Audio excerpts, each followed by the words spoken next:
ইত্তাবিউর রাসূল, রাসূলের অনুসরণ অনুকরণ নিয়ে আজকের খুতবার আলোচনা।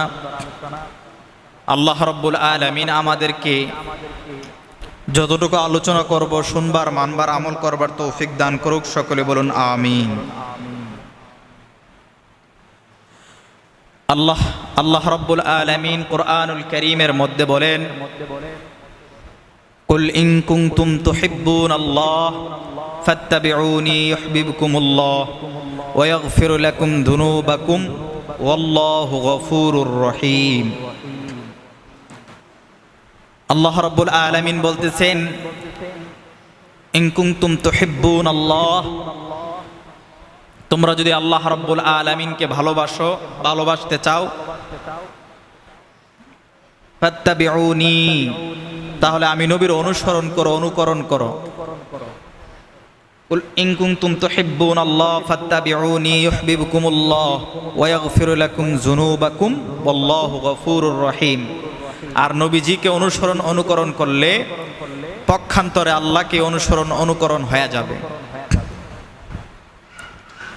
শুধু আল্লাহ মানাই নবী মানা নয়, নবী মানলে আল্লাহ মানা হয়। আল্লাহ রাব্বুল আলামিন সেই কথাই আমাদেরকে কোরআনে বলেছেন, হাদিসের মধ্যে বলেছেন। আল্লাহর নবী সাল্লাল্লাহু আলাইহি ওয়াসাল্লাম হাদিসে মুবারাকার মধ্যে বলেন, কুল্লু উম্মতি ইয়াদখুলুনাল জান্নাতা ইল্লা মান আবা, আমার প্রত্যেক উম্মতে জান্নাতের মধ্যে যাবে। প্রত্যেক উম্মতের জন্য জান্নাত রয়েছে, প্রত্যেক উম্মত জান্নাতের মধ্যে প্রবেশ করবে। ইল্লা মান আবা, যারা আমি নবীকে অস্বীকার করবে, শুধুমাত্র অস্বীকারীরা জান্নাতের মধ্যে প্রবেশ করবে না। কিলা মান আবা ইয়া রাসূলুল্লাহ, ইয়া রাসূলুল্লাহ, ইয়া হাবিবাল্লাহ, নবী হে। কিলা মান আবা, কারা অস্বীকারী, কারা? ক্বালা মান আতাআনি দাখালাল জান্নাতা ওয়া মান আসানি ফাকাদ আবা। আল্লাহর নবী বলতেছেন, যারা আমি নবীকে অনুসরণ করবে, অনুকরণ করবে, তাদের জন্য রয়েছে জান্নাত। আর যারা আমি নবীকে অনুসরণ করলো না, মূলত তারাই হচ্ছে অস্বীকারী। নাউযুবিল্লাহ। বাবাজিরা আমার, বন্ধুরা আমার, সাহাবায়ে কেরামগণ আমার নবীজিকে কেমন করে ভালোবাসতেন আর কেমন করে অনুসরণ করতেন, অনুকরণ করতেন। আমরা কি সেই সাহাবায়ে কেরামদের মতো অনুসরণ অনুকরণ করতে পারলাম?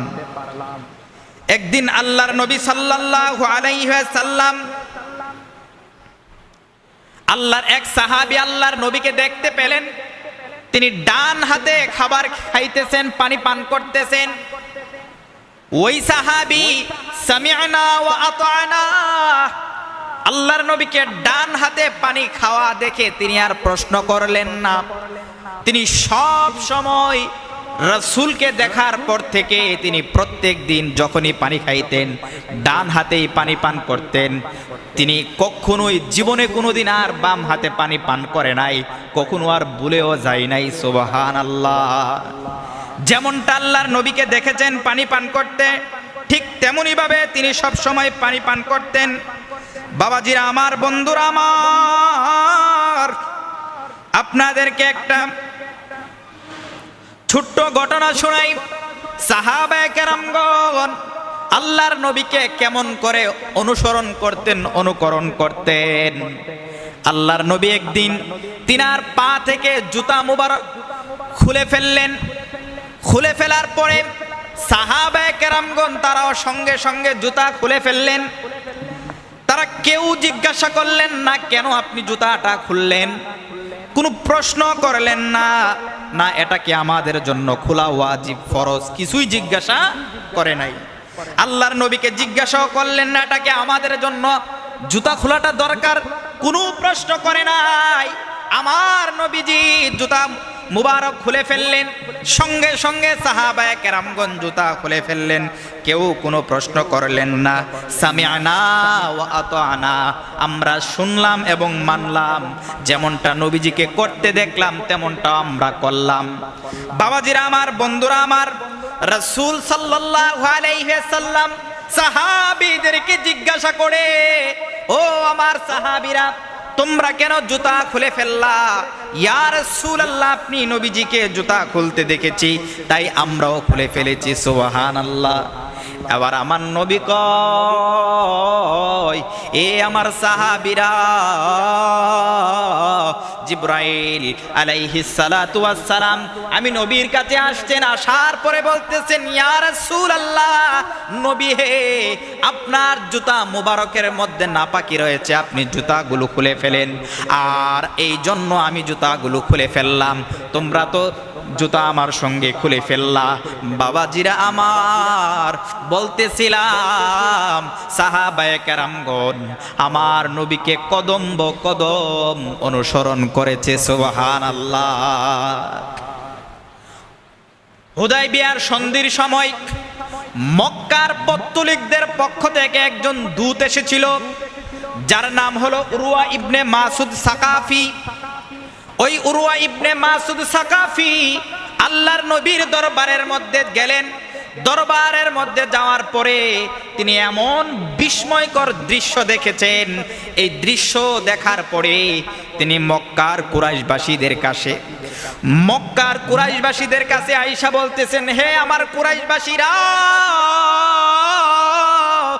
আমি বিশ্বের বড় বড় রাজদরবারের মধ্যে গিয়েছি, আমি রোম সম্রাটের কাছে গিয়েছি, পারস্য সম্রাটের কাছে গিয়েছি, আবিসিনার বাদশাহ সহ বহু বড় বড় রাজদরবারের মধ্যে গিয়েছি।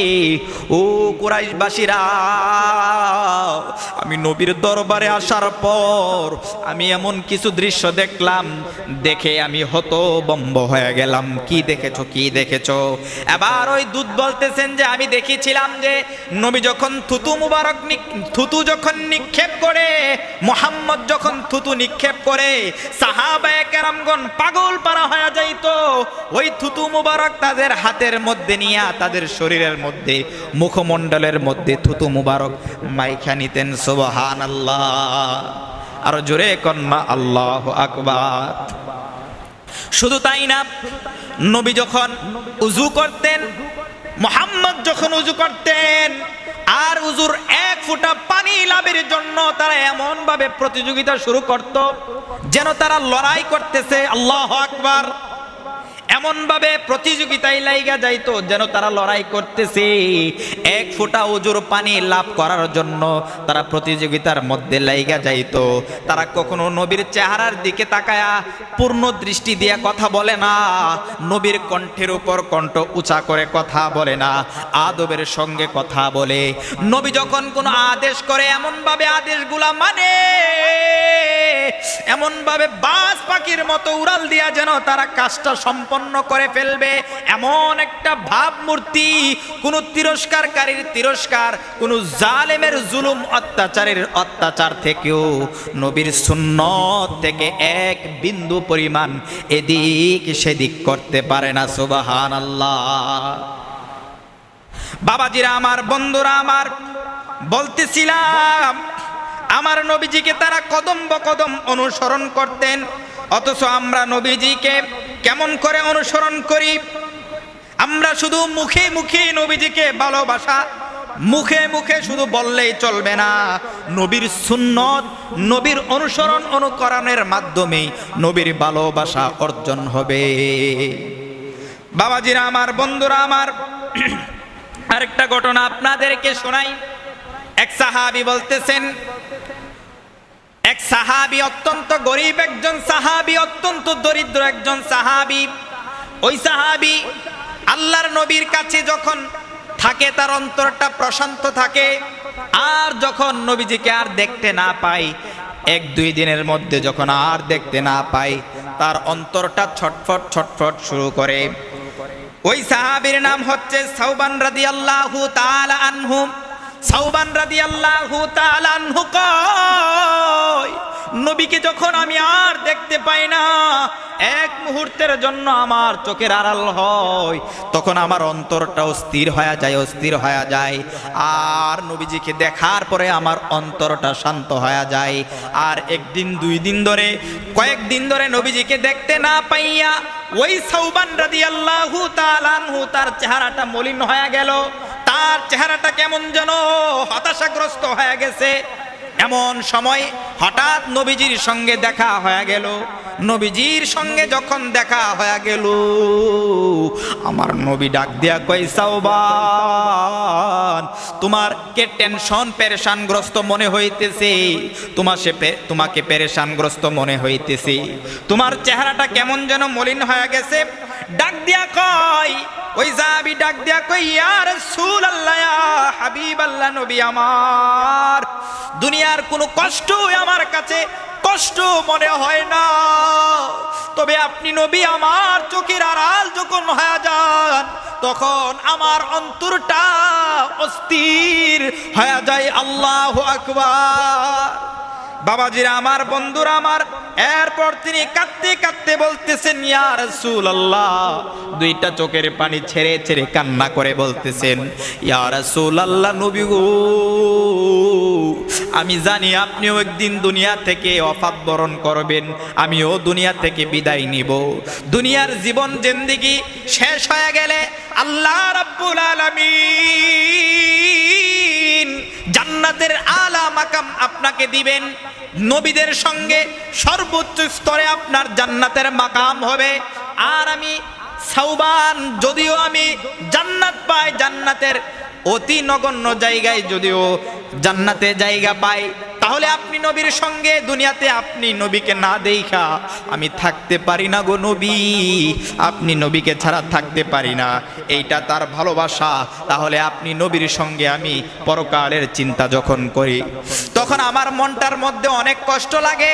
এবার আমার নবী জানায়া দেয়, তখন একটা কোরআনের আয়াত নাজিল হয়, وَمَن يُطِعِ اللَّهَ وَرَسُولَهُ فَأُولَئِكَ مَعَ الَّذِينَ أَنْعَمَ اللَّهُ عَلَيْهِمْ